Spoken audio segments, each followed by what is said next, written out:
할렐루야. 하나님의 크신 은혜와 복된 역사가 우리 성도들 가운데 가득하시기를 축원합니다.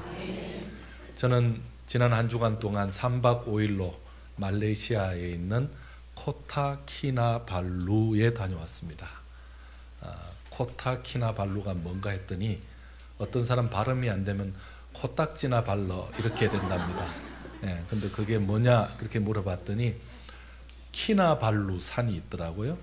동남아시아에서 가장 높은 4,050m랍니다.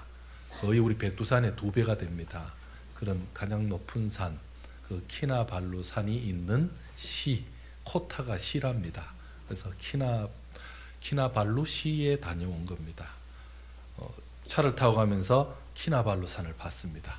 깜짝 놀랐습니다. 산이 보통 여기 있는데 중간에 구름이 있고 또 위에 산이 하나 더 있더라고요. 그게 바로 키나발루 산입니다. 이렇게 솥불처럼 2개가 이렇게 튀어나와 있는 그런 산이었습니다. 참 저는 인상적인 것은 공기가 참 너무 좋다.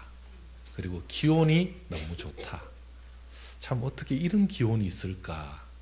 아침 저녁 날씨가 거의 비슷합니다. 그래서 우리나라 사람들이 은퇴하시고 그 길 많이 가나 보다 그렇게 생각을 했습니다. 제가 간 곳은 말레이시아가 2군데더라고요. 저도 이번에 좀 새롭게 알았습니다. 서말레이시아가 있고 동말레이시아가 있더라고요. 근데 거리가 650km나 떨어져 있답니다. 여기 딴 나라 같은데 다른 나라인데 한 나라로. 그래서 서말레이시아는 수도인 쿠알라룸푸르가 있고 저는 동말레이시아인 우리가 잘 아는 보르네오, 사바라는 그런 곳이 바로 그 지역입니다. 그래서 그곳에는 동물들도 많고 아주 공기가 더 좋은 곳입니다. 자, 그곳에 너무너무 공기 좋고 좋은데 단 하나 좀 단점은 말레이시아에서는 모르겠는데 이 사바 지역에서는 영주권을 타러 안 준답니다. 그래서 왜냐하면 그 지역은 사람을 제한하는 곳이라 그러네요. 그래서 그게 한 1,000명 정도 교민들이 살고 있는데 신앙이 지금 국교가 이슬람입니다. 이슬람이라서 공개적으로 지금 그 복음 전도는 어렵고 우리 선교사님들도 거기 많이 계시긴 한데 주로 문화 사역을 많이 하고 그리고 다른 어떤 돕는 사역으로 해서 지금 오지에서 많이 선교하는 그런 분들을 위해서도 기도가 필요합니다. 밤에 치안이 참 좋다 그래서 어떻게 다른 동남아시아에 비해서 이렇게 치안이 좋냐 그랬더니 거기는 이슬람이 국교이기 때문에 샤리의 법이라고 아주 이슬람법으로 다스리기 때문에 그렇다는 겁니다. 이슬람법이 도대체 어떤 거기 때문에 그렇게까지 엄하게 다스리냐 그랬더니 이슬람은요 죄를 지으면 엄하게 대합니다. 그래서 좀도둑은 손목을 자릅니다. 성범죄 저지르면 거기도 잘릴 수 있습니다. 그리고 부모님들에게나 그 다음에 가족에게 함부로 하면 그 사람들에 대해서 그것을 그대로 눈에는 눈, 이에는 이로 그렇게 만약에 부모를 폭행해서 부모가 다쳤다. 다친 부위를 그대로 한답니다. 부모가 어떻게 때립니까? 그랬더니 부모가 직접 못하니까 나하고 덩치 비슷한 사람 해서 똑같은 힘으로 때려서 부순답니다. 그렇게 하는 그것도 그거지만 제일 무서운 게 태형이라 그러네요. 태형이 뭡니까? 그랬더니 그 야자나무로 막대기를 만들어 가지고 그것을 잘 말린 다음에 전문 때리는 사람이 그 태형을 치는데 그 태형을 맞으면 한 대 맞고도 최근에 죽은 사람이 있답니다. 그 정도로 태형은 엄청난 고통이고 온 가족들, 관계자들 다 와서 구경하기 때문에 너무나 부끄러운 일이 납니다. 그러니 쉽게 무슨 도둑질을 하거나 쉽게 범죄를 저지를 수 없다라고 말합니다. 제가 그 생각 해봤습니다. 우리나라에 수입해 오면 어떨까? 좀 때리고 그 다음에 좀 그렇게 똑같이 하면 어떨까 생각해봤는데 그러면 멀쩡한 사람 없을 것 같아서 절대 수입하면 안 되겠다 그런 생각을 했습니다. 여러분 어떻습니까? 우리나라는 그래도 정이 있는 나라입니다. 그래도 의리도 있고요. 그래도 무엇인가 좀 서로 좀 봐주는 것도 있고 융통성이 있는 그런 나라 아닙니까? 거기다가 우리는 신앙까지 갖고 있으니 하나님께서 우리에게 이렇게 사랑 안에서 용납하는 것도 주셨으니 참 감사하다는 생각이 더 들었습니다. 여러분, 말레이시아보다 결론은 한국이 더 좋습니다. 할렐루야. 옆 사람하고 인사합시다. 잘 오셨습니다. 한번 인사합시다. 네. 한 번 더 인사하겠습니다. 앞으로 잘하겠습니다. 한번 인사합시다. 네. 여러분, TV의 동물 프로그램을 보면 어슬렁거리면서 숲속을 멋있게 다니는 사자도 있고 호랑이도 있고 그리고 맹수도 보입니다. 그런데 동물들이 산책하러 다닐까요? 동물들이 괜히 왔다 갔다 그냥 바람 쐬러 다닐까요? 동물들은 그렇게 하지 않습니다. 먹이 사냥하러 다니는 거죠. 부족한 것을 채우려고 다니는 거죠. 여러분, 사람은 어떻습니까? 사람이 열심히 일을 합니다. 사람이 뛰어다닙니다. 바쁘게 일합니다. 뭐가 있어서 그렇죠? 일거리를, 또 그 일을 해야 나의 생업이 채워지고 나의 부족이 채워지니까 그렇게 열심히 일하는 겁니다. 여러분, 바꿔서 생각하면 우리가 생업이 없고 할 일이 없고 그냥 놀고 먹는다 생각하면요, 사람들은 생각하는 것이 다 악합니다. 생각하는 것이 다 자기 위주입니다. 그래서 더 많은 죄, 더 많은 범죄들이 발생하게 될 것입니다.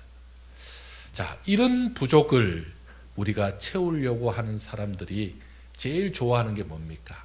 한 방에 채워주는 거 좋아하죠. 꾸준히 채우는 게 아니고, 보통은 다 꾸준히 채우는데, 그래서 로또 같은 거 우리가 그 유혹을 이기질 못하는 겁니다. 투기 같은 거 잊을 수가 없는 겁니다. 왜? 조금만 투자하면 얻을 수 있다고 생각하니까. 그런데 그만큼 위험성이 높죠. 여러분, 우리는 어떻게 채워야 됩니까? 우리는 어떻게 얻을 수 있습니까? 오늘 성경에 보니까 때를 따라 돕는 은혜를 주신다라고 말씀하고 있습니다. 무슨 은혜요? 때를 따라 돕는 은혜. 여러분, 때는 무슨 때입니까? 부족한 때, 어려운 때, 힘든 때를 말하고 있죠. 이때는 진짜 예고 없이 오죠. 이때는 누구나 상관하지 않고 누구에게나 옵니다. 이 때를 따라 돕는 은혜가 필요하지 않는 사람은 아무도 없다는 것입니다. 돕는 은혜가 뭡니까? 어떤 상황 그리고 형편에 따라 채우시는 하나님의 손길이 있다라는 거죠. 그리고 이 하나님의 돕는 손길이 있기만 하면, 역사만 하면 사실은 내게 오는 이 때를 따라 오는 부족은 문제가 되지 않죠. 왜? 하나님이 채우실 거니까. 때를 따라 돕는 은혜만 있다면요, 오늘 가난해도 그것은 문제가 되지 않습니다. 오늘 실패해도 그것은 실패가 아니죠. 지금 아파도 그것은 우리가 절망할 일이 아닌 게 되는 것입니다. 그렇다면 이 때를 따라 돕는 은혜는 누구에게서부터 또 누구에게로 오느냐가 중요하죠. 여러분, 때를 따라 돕는 은혜를 받기 위해서 오늘 말씀에는 뭐라고 말씀하냐면 은혜의 보좌 앞에 나오라라고 말씀하고 있습니다. 은혜의 보좌는 뭡니까? 우리 예수님이 앉아 계시는 하나님 보좌 우편을 말하고 있죠. 예수님 앞에 나오라는 말이죠.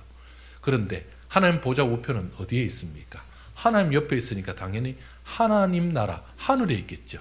그럼 죽어야 된다는 얘기인가요? 죽어서 갈 수 있다는 말입니까? 이 땅에서 하나님 보좌 우편으로 갈 수 있는 유일한 길을 우리 하나님께서 마련해 주셨습니다. 거기가 어딜까요? 바로 교회입니다. 왜 교회겠습니까? 교회가 우리 주님을 머리로 하고 우리는요, 그 지체된 몸이기 때문에 그렇습니다. 그래서 하나님의 보좌 우편은 이 땅에 교회가 유일합니다.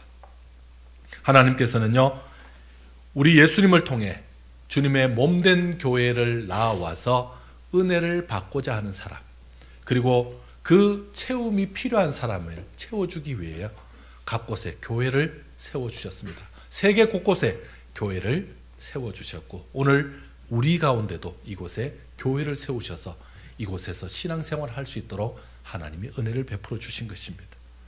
주님의 몸된 교회를 주께서 지정해 주셨습니다. 그래서 하나님의 자녀들은 주님의 몸된 교회에 속한 자로서, 우리 지교회라 그러죠.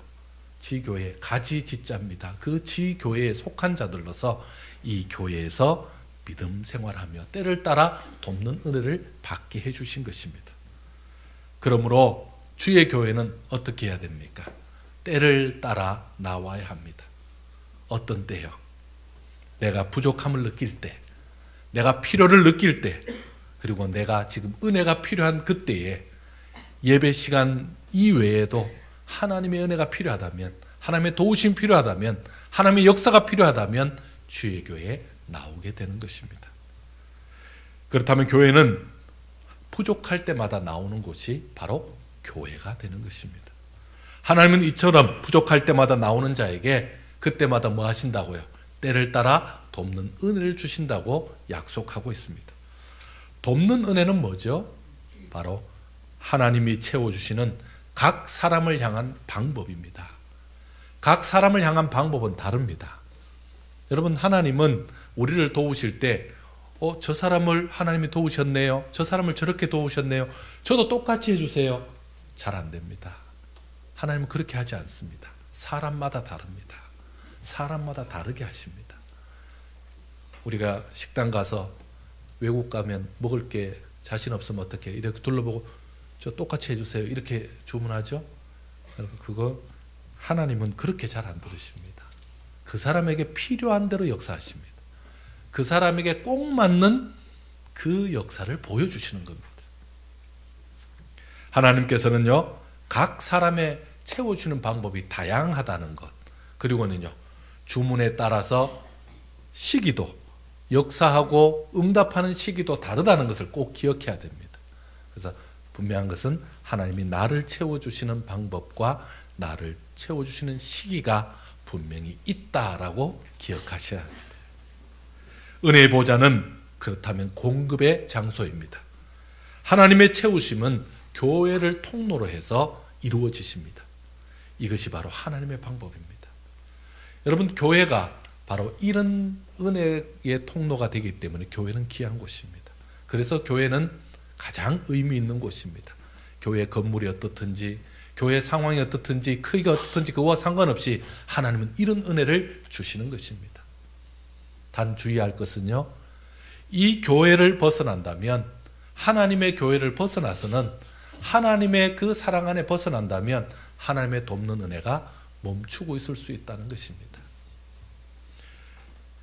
하나님은 우리에게 이런 말씀을 주셨습니다. 골로새서 3장 말씀 본문 한번 볼까요? 화면 보겠습니다. 시작. 살리심을 받았으면 위의 것을 찾으라. 거기는 그리스도께서 하나님 우편에 앉아 계시느니라. 아멘. 그리스도와 함께 다시 살리심을 받았으면 무엇을 찾으라? 위의 것을 찾으라. 위의 것은 뭐예요? 바로 그리스도께서 하나님 우편에 앉아 계시니, 우편에 앉아 계신 우리 주님을 찾으라라는 말씀입니다. 위의 것을 찾는다는 말은 무슨 요행을 바란다거나 다른 사람의 도움을 바란다는 뜻이 아닙니다. 그것은요, 예수님을 찾는 것을 말합니다. 이 땅에서 예수님을 찾을 수 있는 유일한 곳, 바로 교회에서 주님을 만나라라는 말씀입니다. 자, 이 하나님의 때를, 하나님께서 때를 따라 돕는 은혜를 지금 우리에게 베푸셔서 날마다 지금 우리에게 채워주고 계신데, 그 채우심을 바라고 교회 중심의 신앙생활을 하는 자에게 하나님께서는 이 복을 주시겠다고 지금 말씀하고 있는 것입니다. 사랑하는 성도 여러분, 우리가 살아가야 될 날들이 참 많이 있습니다. 1년이면 365일입니다.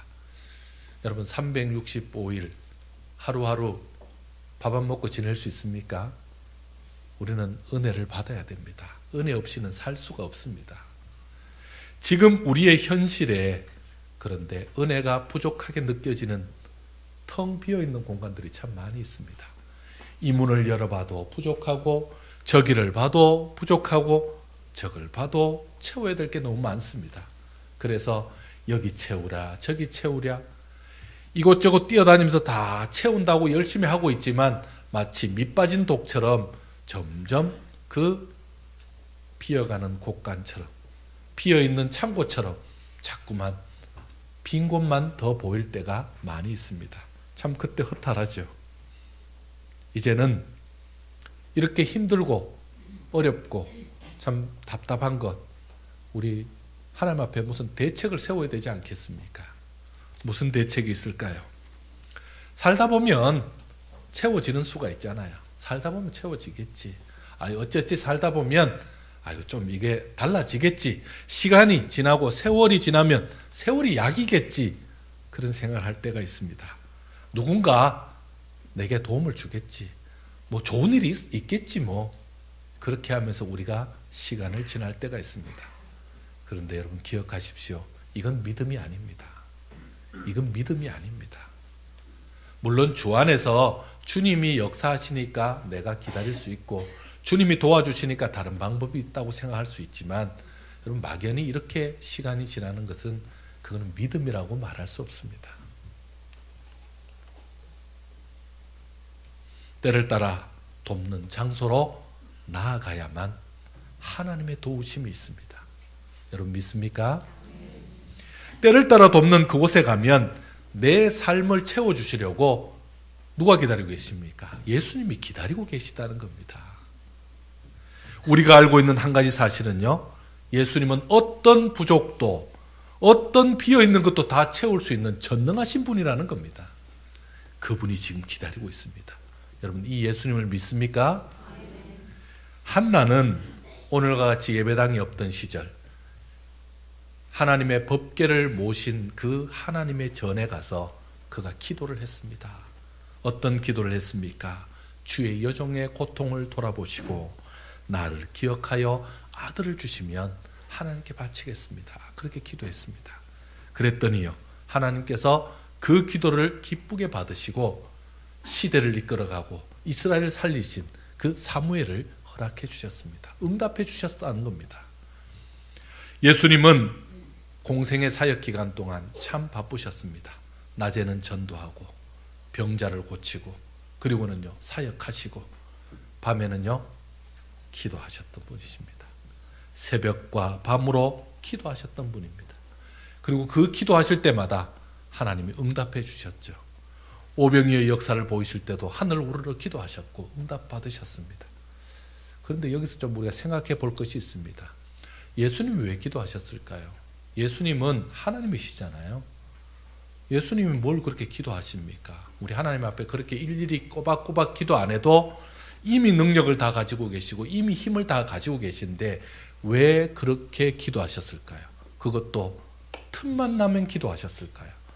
어떨 때는요, 기도할 때 예수님께서는요, 그 땀이 피가 되도록 기도하셨잖아요. 어떻게 그렇게 하셨을까요? 어떻게 그렇게 기도의 모습을 우리에게 그런 모습을 남기셨을까요? 여러분 이것은 예수님이 이 땅에 몸소 우리의 몸과 똑같이 몸을 입고 오신 이유와 상관이 있습니다. 예수님은 이 땅에 오신 하나님이 사람으로 오셔서 어떻게 우리가 살아가야 될지 모범을 보이신 겁니다. 그리고는요 실제 예를 보이신 겁니다. 예수님은 그렇게 해주셨죠. 그래서 우리에게 주시는 말씀이 뭐죠? 내가 하나님 아버지께 필요한 것을 그때마다 구한 것처럼, 그래서 공급받은 것처럼 너희도 그렇게 하라고 말씀하고 있습니다. 그러면 나에게 주신 하나님의 그 놀라운 능력을 자녀인 너희들에게도 똑같이 주실 것이다. 지금 그거 보여주시는 겁니다. 그거 시범 보여주신 겁니다. 그래서 우리에게 본받으라고 그렇게 알려주신 것입니다. 예수님은 우리에게 기도의 방법만 알려주신 게 아닙니다. 기도의 모습만 보여주신 게 아닙니다. 기도의 장소도 정해주셨습니다. 그리고는요, 그렇게 기도를 하면 어떻게 된다고요? 응답해 주신다고도 말씀해 주셨습니다. 우리 말씀 한 구절 보겠습니다. 마태복음 21장의 말씀입니다. 같이 한번 읽습니다. 시작.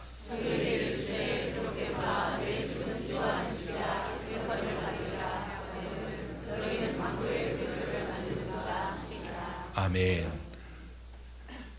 저희에게 이르시되 기록된 바 내 집은 기도하는 집이라 일컬음을 받으리라. 하나님의 집은 뭐 하는 집이라고요? 기도하는 집이다. 다른 거 하지 말고 기도하는 곳이다. 이렇게 말씀해 주셨습니다. 이 말은요, 기도의 장소를 정해 주셨다는 거죠. 어디서 기도하라는 겁니까? 교회에서 기도하라는 거죠. 여러분, 기도는 아무 데서나 할 수 있습니다. 그런데 어디서? 교회에서 더 기도하라라는 말씀이죠. 그러므로 우리는 교회 밖을 기대해서는 안 됩니다. 오히려 교회 안에 왔을 때 예배하고 기도하고, 그리고 교회를 통해 주시는 하나님의 그 놀라운 은혜를 우리가 사모해야 됩니다. 하나님이 돕는 은혜를 주시겠다고 지정해 주셨고, 또 그렇게 말씀해 주셨는데 그 말씀 그대로 따른다면 우리는 그 말씀에 약속한 은혜를 그대로 받는 것입니다. 예수님을 찾기 바랍니다. 예수님을 찾아서 여러분 기도하시기 바랍니다. 예수님은 이렇게 우리에게 말씀해 주셨습니다. 이번에는 요한복음 14장 한번 보실까요? 화면 같이 읽습니다. 시작. 내 이름으로 무엇이든지 내게 구하면 내가 행하리라. 아멘. 내 이름은 예수님의 이름입니다. 예수님의 이름으로 무엇이든지 내게 구하면 내가 행하리라. 할렐루야. 자, 내게 구하면 내가 행하겠다라고 약속해 주셨습니다. 어디 있어요? 교회에서, 그리고 내 이름으로 기도하면 내가 행하겠다라고 말씀하고 있습니다. 주님의 이름을 가지고 여러분 기도하실 때에 오늘은 좀 더 자신 있게 요구하시기 바랍니다. 하나님, 이거 해주세요. 뭐 평소 맡겨놓은 게 없는 것 같은데 오늘은 그래도 기도하라는 거 하니까 하나님 앞에 자신 있게 요구하시기 바랍니다. 주님의 보좌로 나와서 나의 간절함, 나의 소원까지도 다 아뢰면 주께서 내가 시행하리라 라고 말씀하고 있습니다. 여러분, 이 말씀에 의지해서 더욱더 주의 이름으로 기도하시기를 축원합니다. 예수님은 사실 이미 우리의 필요를 다 알고 계십니다. 어떻게 그렇습니까? 주님은 이 땅에 33년 동안 우리와 같은 몸을 가지고 오셨습니다. 몸을 가지고 사셨습니다. 그래서 예수님은 지금 우리의 사정을 너무나 잘 아십니다. 여러분, 배고픔을 아시는 분이십니다. 목마름을 아시는 분입니다. 그리고는요, 질병을 겪어보신 분이고 상처를 가지신 분이고, 그리고는요, 우리가 겪지 않았던 죽음의 고통을 알고 계시는 분입니다. 그분이 바로 우리 예수님이십니다. 여러분, 예수님은요, 그래서 우리가 주님이 겪었던 그 필요들을 요구할 때, 필요들을 간구할 때 주님이 외면하지 않으시는 겁니다. 여러분, 우리 주님은 배고픈 사람들 그냥 못 보시잖아요. 왜요? 자신이 배고픔을 알기 때문에 그렇습니다. 주님이 병자들 그냥 못 보시잖아요. 자신이 고통을 알기 때문에 그렇습니다. 여러분, 우리 주님이 이 땅에 오실 때 참 왕으로 오시지 않고 가장 부자로 오지 않은 것에 여러분 감사해야 됩니다. 만약 그랬다면 부족을 많이 채워서 나는 뭐 별로 아쉬운 것이 없고 답답한 것도 없고 사람들 왜 배고파하지? 가서 라면 끓여 먹으면 되지. 이러고 있을 상황이 아니잖아요. 지금 우리 주님은 오히려 그런 걸 전혀 부족을 다 채워주시는 그런 관계에 있었던 것이 아니라 태어날 때부터 가장 불편하게 태어나셨습니다. 가장 부족하게 태어나셨습니다. 그런 분이시니까 직접 생업을 가지셨던 분입니다.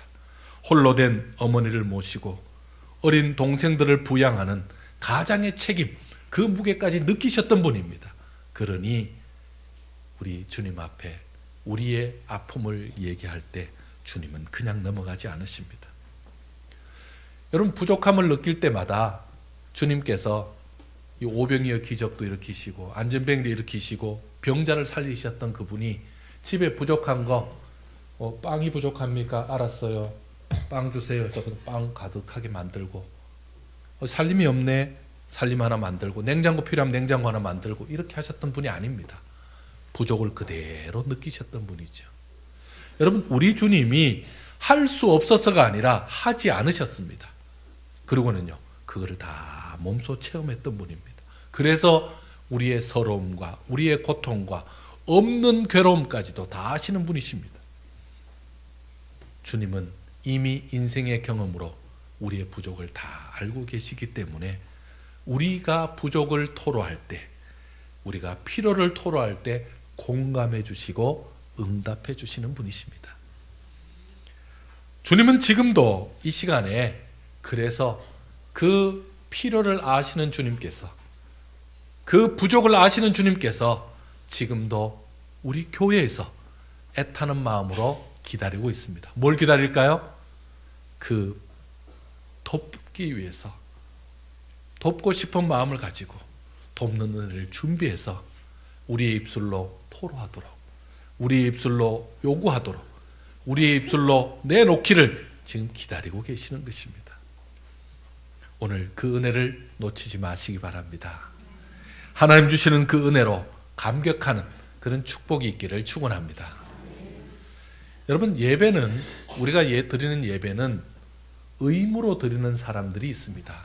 주일인데 예배를 드리지 않으면 가다가 발병 날까, 혹시 차 사고 날까, 그리고 혹시 안 좋은 일 생길까, 11조 안 하면 갑자기 11조만큼 펑크 날까, 그거 걱정해서 여러분 그렇게 생각하는 분들이 있습니다. 뭐 그렇게 해도 하나님께서 이해는 하시겠지만 여러분 그것은 조금 생각을 바꾸셔야 됩니다. 그것은 구약 제사 개념입니다. 구약 제사는 드리지 않으면, 하지 않으면 하나님께서 벌 준다라는 개념이 강했습니다. 의무제입니다. 의무제. 그런데 우리 신약으로 오면 조금 다른 게 있습니다. 그것은 뭐냐면 기쁨과 감격으로 드리는 겁니다. 받은 은혜에 대해서 감격하는 겁니다. 더 자세히 말하면 여러분, 예배는 누가 드릴 수 있습니까? 하나님의 자녀만 드릴 수 있습니다. 여러분, 하나님의 자녀라는 말은 뭐냐면 하나님을 아버지라고 부를 수 있는 분만이 예배를 드릴 수 있습니다. 하나님을 아버지로 부르지 않는 사람에게는 예배가 의미가 없습니다. 왜요? 하나님 안 받으시니까. 하나님은 자녀의 기도만 들으시거든요. 하나님은 자녀의 예배를 들으시거든요. 하나님은 자녀의 요구를 들으시는 분이시거든요. 그러니까 하나님 아버지, 그리고 그래 내 아들 내 딸 왔구나, 그래가지고 하나님 예배를 받으시는 겁니다. 그래서 우리 찬양을 기뻐 받으시고요, 우리의 기도를 하나님께서는 더 감동으로 받으시는 것입니다. 여러분, 하나님을 아버지로 고백하십니까? 하나님 아버지입니다. 그냥 우리가 하나님이 아니고 하나님 아버지라고. 여러분, 그걸 감격이라고 여러분 꼭 기억하셔야 됩니다. 자, 하나님 아버지를 찾아가면요, 여러분 저도 부모님 계시지만 제가 어느 때든지 찾아가도 문 열어주십니다. 아니 왜 약속도 안 하고 사전에 내가 어디 가야 되는데 왜 왔냐고, 이렇게 불쑥 오면 되냐고, 이런 말 제가 한 번도 들어본 적이 없습니다.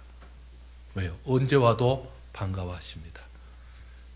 전화 갑자기 하면요, 전화 시간 뭐 11시에 하고 새벽에 하면요, 그 전화도 받으십니다. 왜 잠 못 자게 전화했냐고 이러지 않으십니다. 여러분, 그게 부모님이죠. 여러분, 지금 우리의 예배를, 우리의 기도를 시간마다, 때마다, 필요할 때마다 받으시는 분이 우리 아버지 되신 하나님이십니다. 그분이 지금 우리 예배를 받으시는 겁니다. 그래서 그분이 우리에게 주실 것을 예비해서 오늘 예배 가운데 역사하시는 겁니다. 여러분, 믿으십니까? 저는 요즘 너무너무 감사하고 기쁜 것이 많습니다. 그 중에서도 우리 예배 시간마다 힘이 되는 것이 있습니다. 연초에 원래 예배 열심히 드려보자 그랬더니 우리 성도님들이 주일은 뭐 원래 오시던 분들이니까 오후에도, 수요 예배도, 금요 기도도 점점 인원이 늘어나고 있습니다. 얼마나 감사한지요. 그런데 더 감사한 것은요, 우리 주님이 그 한 사람 한 사람에게 은혜와 복을 주실 것을 생각하니 얼마나 감사한지요. 여러분, 제가 줄 수 있는 게 아니잖아요. 저는 통로일 뿐이잖아요. 우리 하나님이 주시잖아요. 하나님 앞에 나와서 예배하는 우리 성도들 한 사람 한 사람의 아버지가 되시는 우리 하나님께서 직접 복을 주실 거니까 그거 생각하니까 너무 기쁩니다. 여러분, 기억하시기 바랍니다. 하나님은 복을 주실 때에 우리 하나님이 그냥 자, 옛다 복 이렇게 잘 안 주죠. 우리 하나님 그렇게 잘 안 하십니다. 하나님은요, 곳곳에 복을 숨겨놓는 분입니다. 어느 시간에, 어떤 예배 시간에 어떤 복을 주실지 모릅니다. 오늘은요, 수예배에 숨겨놨다가 내일은 금요기도 숨겨놨다가 어떤 때 새벽에 숨겨놨다가 그렇게 하시는 분이 우리 하나님이시죠. 여러분 삶 속에서 여러분 그 복을 숨겨놓는 하나님이십니다. 여러분이 열심히 일하는데 오늘은 참 내가 우리 직장의 상사에게서 오늘은 내가 하나님의 은혜 비슷한 걸 발견하게 되고요. 아니 그 동료들에게서 발견하게 되고요. 일하다가 발견하게 되고요. 여러분 하나님 그렇게 하십니다. 뭐 하도록요? 곳곳에 숨겨놓아서 자신의 일, 맡겨진 일 잘하도록 열심히 하도록 그렇게 해주시는 분이 바로 우리 하나님이십니다. 어느 아버지가 그랬다잖아요. 책을 선물했다잖아요.